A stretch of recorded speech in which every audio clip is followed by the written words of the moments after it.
Hello everyone. তো চলে আসলাম আর একটা মিনি ব্লগ নিয়ে। আর আজকে আমি গেছিলাম কুলপুকুর মায়ের মন্দিরে পুজো দিতে। পাশেই আমার দাদুর বাড়ি থাকায় সেখানে আমি একদিন আগেই চলে গেছি। আর সেই দিনটা ছিল শনিবার। তো সকাল সকাল উঠে স্নান করে রেডি হয়ে বেরিয়ে পড়েছিলাম। আর এই সেই জায়গা যেখানে আমার মন খারাপ থাকলেই আমি চলে আসি। আর আমার বিশ্বাস, কেউ যদি অনেস্ট হয় মা তাকে কখনো ফেরান না। তো যাই হোক, একটা ঘন্টাও আমার দ্বারা একবারে বাজানো গেল না।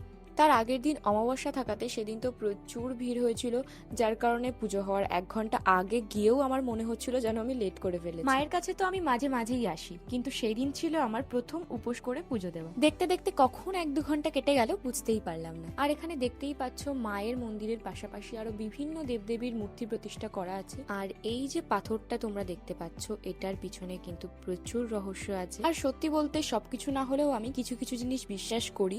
আর এই জায়গাটার প্রতি তো আমার আলাদাই বিশ্বাস কাজ করে। আর হ্যাঁ, ওখানে কিন্তু আমি একা যাইনি, আমার একটা বোনও ছিল আর আমার মা ছিল আমার সাথে।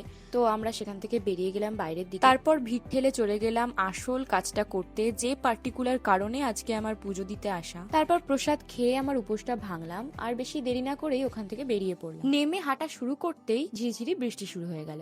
আর যেহেতু আমার খুবই খিদে পেয়েছিল আর রাস্তাটাও অল্প ছিল বলে ভিজতে ভিজতেই চলে গেলাম। গিয়েই ফ্রেশ হয়ে বসে পড়েছিলাম খেতে। আর এবার তো আমায় সবাইকে টাইম দিতেই হতো, কারণ অনেকদিন পর দেখা। So tata.